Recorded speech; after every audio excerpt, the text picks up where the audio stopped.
Mu ijoro ryo ku ya 22 Kanama ni mu mwaka w'1991 imbaga y'Abarusiya yatangiye gukuramo toni 14. Izi toni zavaga mu gishusho cy'umuringa mu masangano manini ya Moscow. Cyari igikorwa gikomeye muri iyo myaka. Mbere byanze bikunze byatwaye ubuzima bw'abantu benshi, ariko muri iri joro demokarasi yariyongereye mu bumwe bw'Abasoviyeti. Igishusho cyageranyaga ibyo byose. Bari bibeshye, abanyagihugu bari bitabiriye kuyikuraho byasobanuraga imperuka kuri bo. Iki gihe umugabo ufite igishusho cya metero 40 z'uburebure cyerekanwa. Umusazi Felix, umwe mu bakunzi ba hafi ba Vladimir Lenin, niwe washinze serivisi ishinzwe ubutasi ya mbere y'Abasoviyeti izwi ku izina rya Shika. Nyuma ya revolution mu 1917, Shika yatangiye guhagarika ubugome bwa buri wese, kandi abatavuga rumwe n'ubutegetsi bushya bwa gikomunisiti baricwa. Ndimana Jean Paul ndabasuje cyane. Ubutasi bw'Abarusiya kuva kuri NKVD, bamwe bakubura KGB. Gukubura bivuze gukuraho umuntu utavuga rumwe n'ubutegetsi. Iki kiganiro gitambuka kuri BTN buri saa 2 z'ijoro buri cyumweru, cyongera kugaruka ku wa gatatu kuva saa 3:30 kugera saa 4 za mu gitondo. Nyuma y'urupfu rwa Lenin, Joseph Stalin yashimangiye kwigarurira leta y'Abasoviyeti akoresheje imbaraga nshya.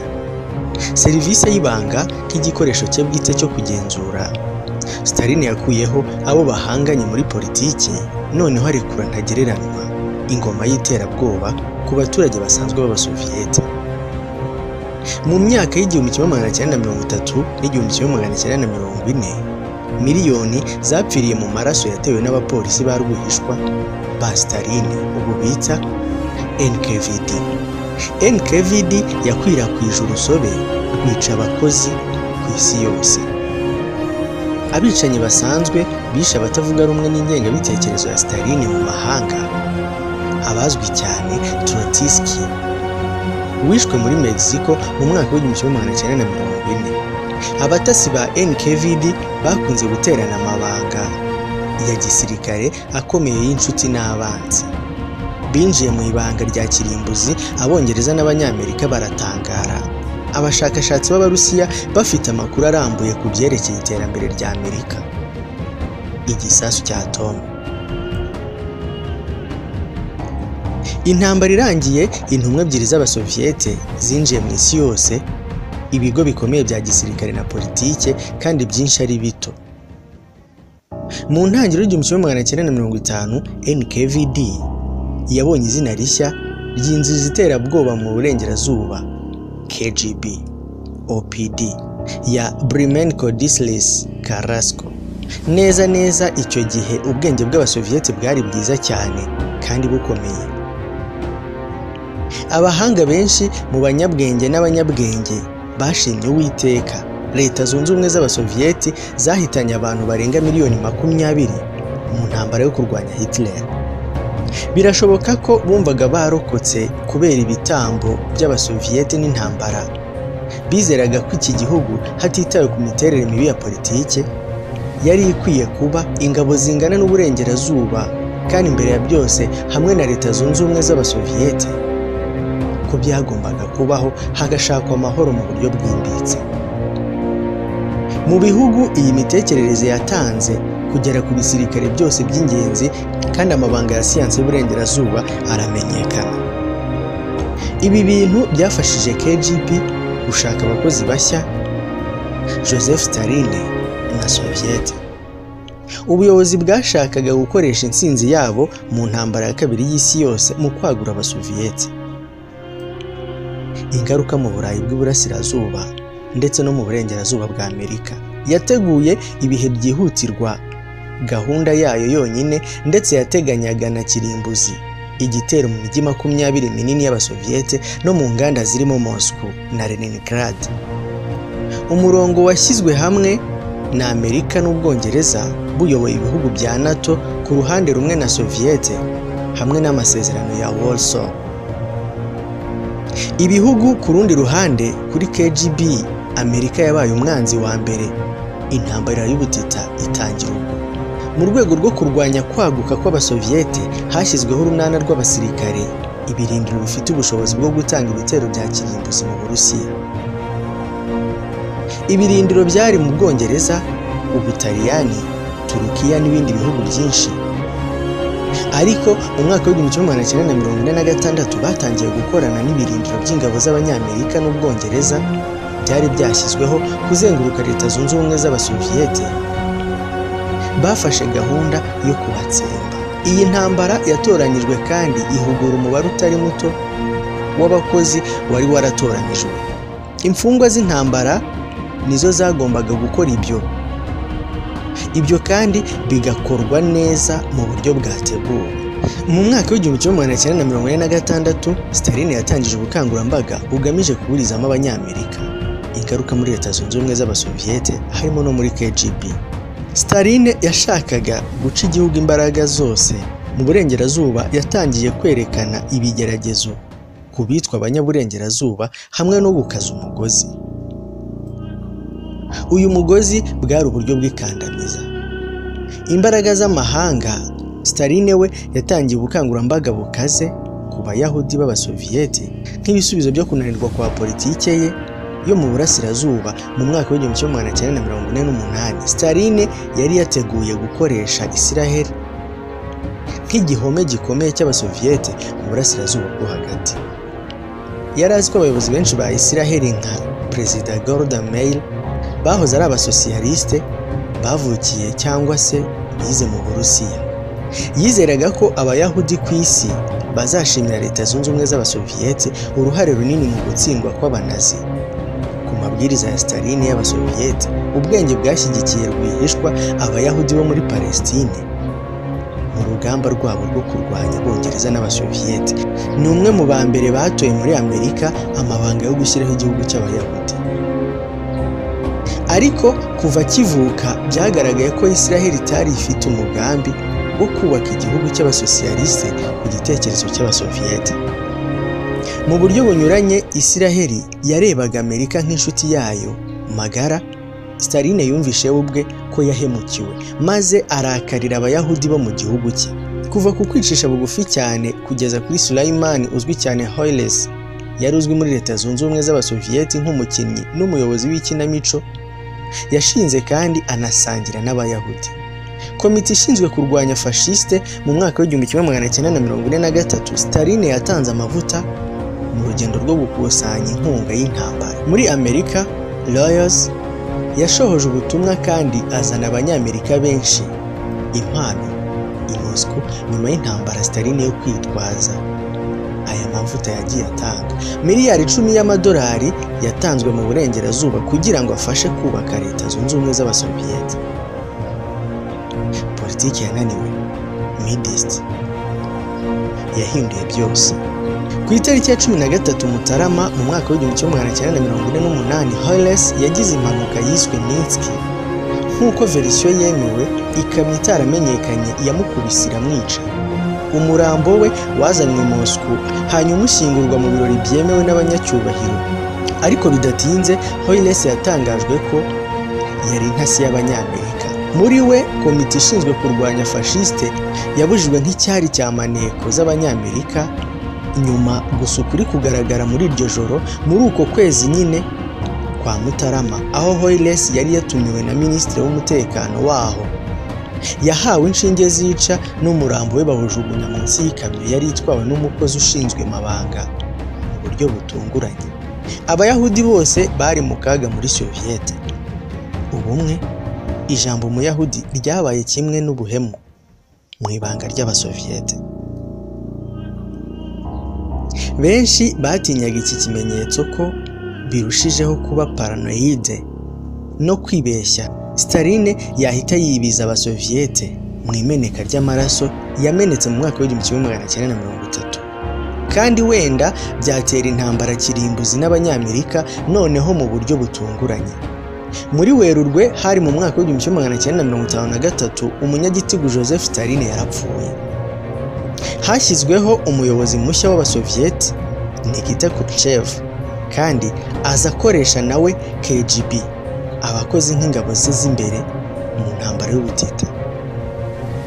Mu mwaka w'1956 mu nama rusange y'ishyaka rikomeye rya gikomuniste, Khrushchev yashyize ahagaragara amwe mu mahano y'ubutegetsi bwa Staline.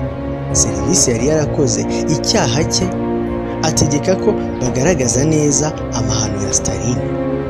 Ese Nikita Khrushchev we yaba yarabashije gukora ibijyanye no kubungabunga amahoro? Byagaragaje ko byateje sensation, benshi mu bari bahari barize, bamwe ndetse banacika intege.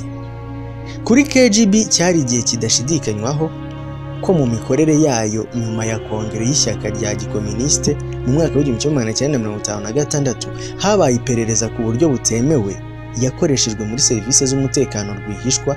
Abapolisi benshi barirukanwe, bamwe baranahanwe. Abantu benshi bashya baza muri KGB bava muri Minisiteri y'Ububanyi n'Amahanga. Muri 1958 Khrushchev yirukanye Ivan wafatwaga nk'ikigirwamana ku mirimo ye. Umugizi wa nabi wa KGB yari yagize uruhare runini mu maraso ya Staline. Ibi noneho byatumye Alexander Sharpin yakiriye guhamagarwa na Kremlin. Byari ingenzi kuri we, gusa mbere y'umwaka mushya Khrushchev yamuhamagaye amusaba ko ari we waba umuyobozi mushya wa KGB. KGB twibuke ko ari ubutasi bw'Abarusiya. Ahanini usanga abangaba bakora mu buryo butazwi: mu bwubatsi, mu bushoferi, mu tubari, mu guseriva ndetse no gukora izindi serivisi zigiye zitandukanye hahandi utamukeka namba. Yavuze ko akeneye umugabo mushya ufite ingufu zo kuyobora urugamba no kururwana. Ibintu bishaje muri KGB yagombaga kubishyira hasi kugira ngo ikomeze inzira yo gusubiza mu buzima busanzwe ubuzima bwari bwaragiye mu kangaratete. Aha abahohotewe, ibinyabutabire byakoreshejwe. Yavugaga ko Nikita Sergeyevich uyu yaramwubahaga cyane, ariko yamuhakaniye ko adashobora kubikora. Kuba yarahamagarwaga ngo aze nawe ayobore KGB, yabonaga ko ari nk'umugozi nawe barimo kugenda bamushyiramo, ariko yanakomeje amubwira ko adashobora kunyura hejuru ngo arebere gusa. Ikindi ati, sinareka kuvuga ko udakwiye guhangayika ku byerekeye Leta Zunze Ubumwe z'Abasoviyeti, abwira Khrushchev. Mu mpeshyi nibwo habaye igerageza kugabanya ingaruka za Stalinisme. Yafunguye amashusho azwi y'ubugome butavugwaga, yewe imfungwa za politiki no kuzisubiza mu buzima busanzwe. Ibihumbi byarahohotewe. Ku rundi ruhande, Khrushchev yabaye ubukonje bw'intambara.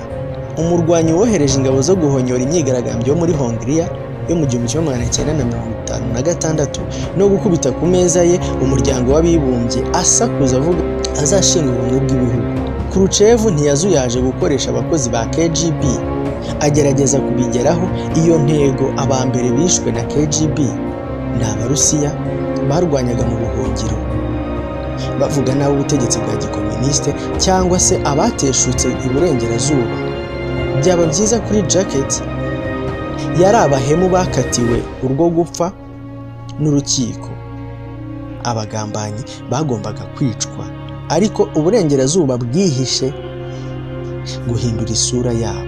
Aha hakoreshejwe uburyo bwinshi bugiye butandukanye kugira ngo buri gace kagende karinda abantu bako. Iki nicyo cyavugwaga cyitwa Jacket. Guhinduranya uruhu, ibyo bita plastic surgery, byarakoreshejwe kugira ngo byibuze abantu babashe kwimurwa hamwe bajyanwa ahandi. Ijoro rimwe hari undi munsi noneho bahigwaga, kandi ntabwo bahoraga batsinda. Mu kubashakisha, rimwe na rimwe bagiye bakora ibibazo bigiye bitandukanye by'imodoka bikavuka. Ku bijyanye n'ubu bwicanyi bwa politike, neza izo zari imanza zidasanzwe. Mu 1957 mu gihe Moscow yakiriye iserukiramuco ry'amahoro ry'isi ku banyeshuri, umwicanyi yari KGB. Yishe Lev wamaganaga ibitekerezo by'Abasoviyeti mu Budage. Nyuma y'imyaka 2, Stefan Bandera, umuyobozi w'umunyagihugu ukomoka muri Ukraine mu mahanga, yiciwe iwe i Munich mu Budage. Habalevit na Bandera yiciwe n'umwe mu bicanyi ba KGB bizewe kandi b'inzobere, Boldensk. Muri ski uburyo bwe bwari ubuhanga kandi buteye ubwoba. Bari bafite urugero rwinshi, bahumeka amaside yica, kandi yahuye n'indwara z'umutima zihita zimwica. KGB yabonaga kwica abantu mu mahanga ari nk'ikintu cy'umukino kuri bo, kimwe no muri Leta Zunze Ubumwe z'Abasoviyete nk'igice gisanzwe kibikora. Byahagaritswe mu ntangiriro y'1960. Si ibyo gusa kuko byari bifite aho bijyana. Yahisemo ko ahitamo kwica abantu, ariko kubera ko hari benshi batavuga rumwe n'ubutegetsi bageraho bararambirwa.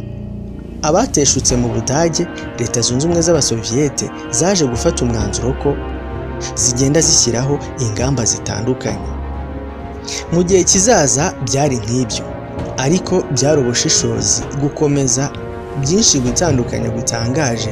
Yari umwicanyi mukuru wenyine, Statinsky. Muri Kanama mu mwaka w'1961, umunsi umwe mbere kubaka byatangiye ku rukuta rwa Berlin, bitaye ku bategetsi ba Amerika mu Budage bw'uburengerazuba. Ski yemeye kwica Bandera, yaraburanishijwe akatirwa imyaka 8 muri gereza, nyuma yarekuwe rwihishwa ajyanwa muri Amerika. Muri Kamena mu mwaka w'1957, abakozi ba FBI binjiye muri studio y'umufotozi wa New York wiyise Rudolf Abel. Bari bafite manda zo gusaka studio no gufata. Abel yagumye atuje, igihe kimwe asaba kujya mu bwiherero. Bashoboye mu by'ukuri. Intasi ya KGB yarimbuye benshi mu bashinjacyaha. Ibikoresho yari afite nyuma yatsindiye icyubahiro yabashijwe na FBI mu bwenge bwe butyaye, ubugari bw'ubumenyi bwe n'ubuhanga bwa maneko we. Ubukorikori bwe Abel byagaragaraga ko ibyo akora byose yari yarinjiye muri Canada mu mwaka w'1948 akoresheje pasiporo y'ibinyoma. Mu gihe cy'imyaka 9 aricara maze yiruka avuye muri studio ye ya New York, ahari hari abasoviyeti bakomeye. Ibikorwa by'ubutasi buri gihe. Colonel Rudolf Abel birashoboka ko yari umugongo mwiza abasoviyeti bigeze bagira muri Leta Zunze Ubumwe za Amerika. Yari spy master kuruta umugongo yagenderagaho. Ishyirahamwe ry'abo bakoranaga yatojwe muri Leta Zunze Ubumwe z'Abasoviyeti, azi neza indimi nyinshi, abantu baza gutanga raporo kandi abyitwaramo neza. Raporo zabo ndizera ko kugeza uyu munsi ibikorwa bye bitazwi. Imyaka ya Rudolf Abel yagiye mu makuru ajyanye n'intwaro za kirimbuzi mu ngamba nshya. Iterambere ry'ikoranabuhanga mu bisirikare by'Abanyamerika, kimwe cyane n'amabanga ya politike y'ibanga, Abel ntiyatinyaga kuyinjiramo. Yakatiwe igifungo cy'imyaka 30, ariko Abarusiya ntibazuyaza, n'ubundi bakomezaga bashaka kuneka. Bagendeye ku bya Abel uw'agaciro, amahirwe yabo yinjiye muri 1961 ku itariki ya 1 Gicurasi. Misile z'Abasoviyete zafunze indege y'ubutasi y'Abanyamerika U-2 hejuru y'ubutaka bwa Soviyete. Umuderevu Francis Gary Powers yafashwe n'Abasoviyete, batangira guhana ububasha kuri Abel. Mu ibaruwa yemewe, Perezida Kennedy yemeye kungurana ibitekerezo nabo. Izo zari maneko ebyiri zo hejuru. Ku itariki ya 10 Gashyantare mu mwaka w'1962, abatasi bombi bahagaze ku mpande zombi z'ikiraro cyatandukanyije uburengerazuba bwa Berlin n'iburasirazuba. Aha bari barimo kurebera hamwe uko byagenda, kugurana imfungwa cyangwa se n'amabanga.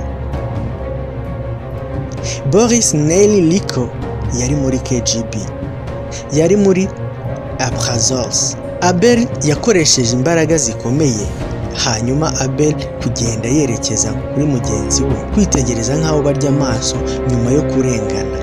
Abel yarahagaze ahindukiza umutwe ngo arebe ubundi bubasha. Ba maneko b'Abasoviyete bari bafite imbaraga zikomeye, nk'uko abantu bazi umwe mu bayobozi bakuru bashinzwe imyitozo muri maneko y'Abasoviyete. Amashuri ya FBI yari yarahagaritswe. Abel ntiyahagaritse kuneka kw'Abasoviyete. Abantu 10 bafatanyaga nawe bagiye bafatwa, abandi bakaburirwa irengero. Amezi nyuma yo guhanahana amateka ya Abel, ubutasi bwe bwagiye bukomeza kugenda bugenderwaho. Amayeri yakoreshaga, inyandiko yakoreshaga, n'uburyo bwe bushya yagiye ahimba.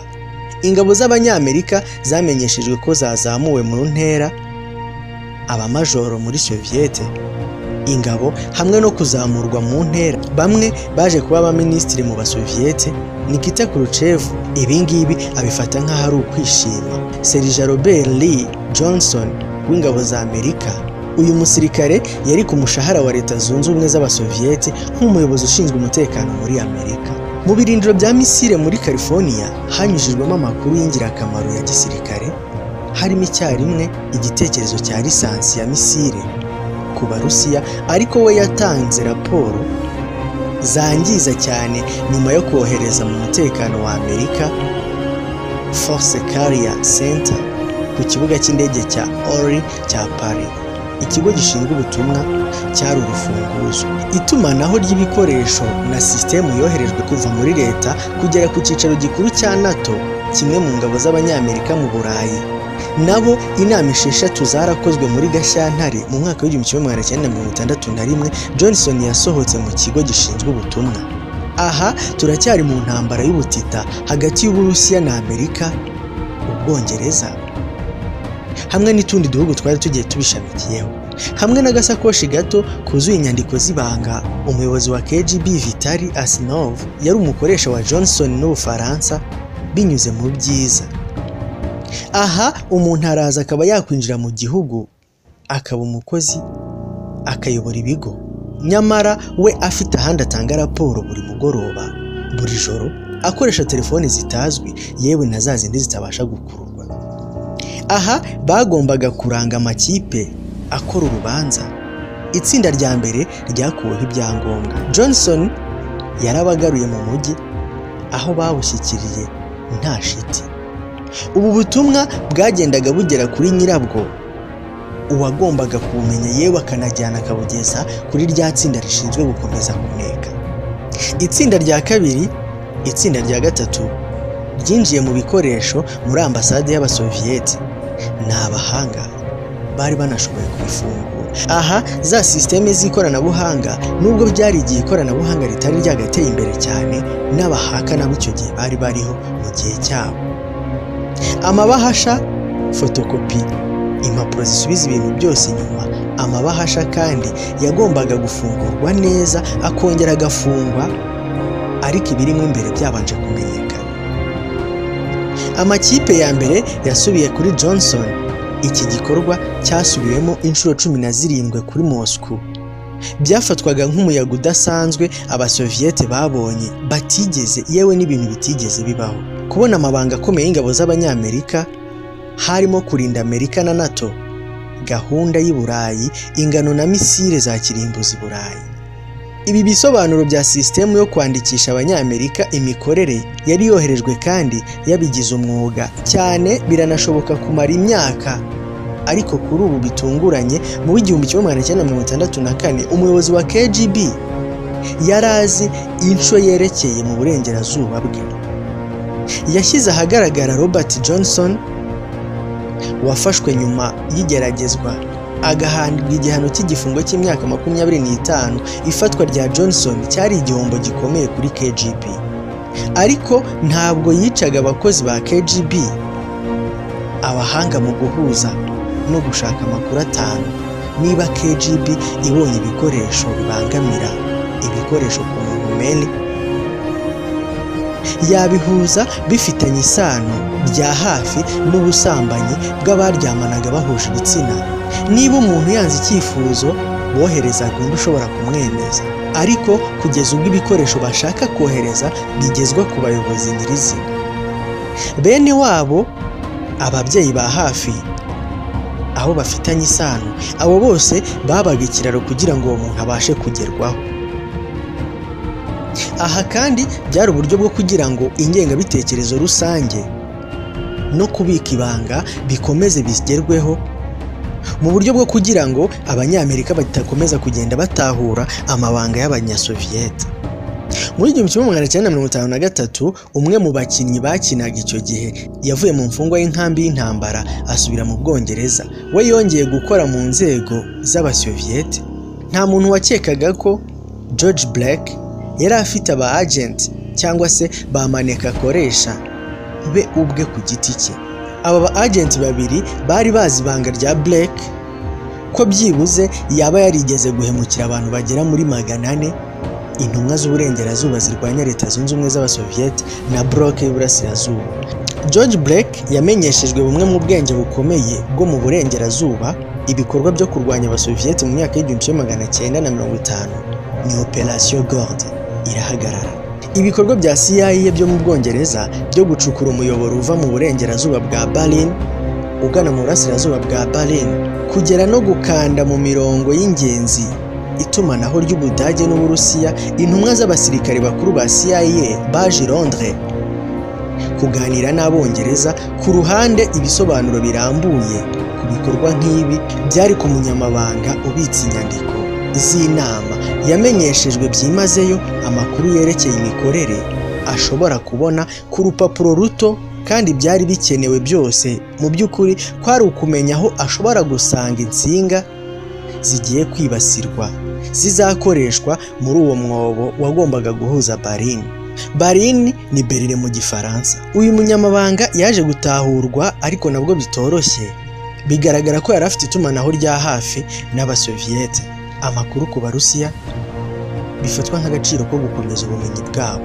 Iyi tano y'ibanga yagombaga kubaho mu byibuze mu gihe cy'imyaka 2 ikwirakwiza amakuru menshi kandi atariyo hejuru y'umurongo wafashwe. Amaherezo mu 1956 abatekinisiye b'Abasoviet ku bw'impanuka bavumbuye umuyoboro mu gihe cyo gusana insinga. Nta muntu n'umwe wakekaga George Black yari afite ubwenge bukomeye muri Operation Gord. Ski yamugaragarije muri Mata tariki 12 mu mwaka w'1961.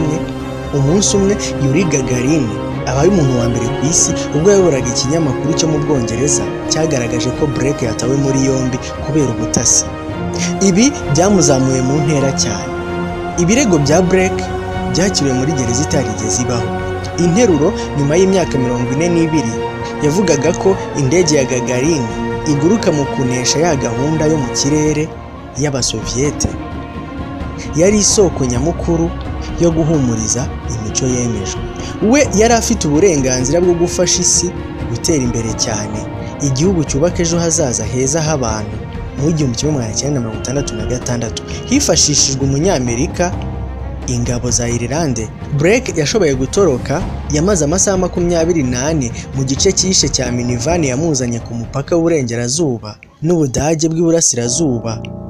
Kugera mu burasirazuba ntibyari byoroshye kuko bitari byemewe ku murinzi wamusuhuje. Hari Umudage ku ruhande rw'iburasirazuba. Uyu arimo gucika yavuze ko ashaka kuvugana n'umupolisi w'Abasoviet. Nyuma 1/2 cy'abari bamurinze bose bariruka. Nyuma y'aya masaha byashobokaga ko ingu yatambuka, ariko mu masaha ya mu gitondo hari bike cyane yashoboraga gukora muri icyo gihe, ariko yamushyizeho gahunda y'uko amuraza mu mupaka.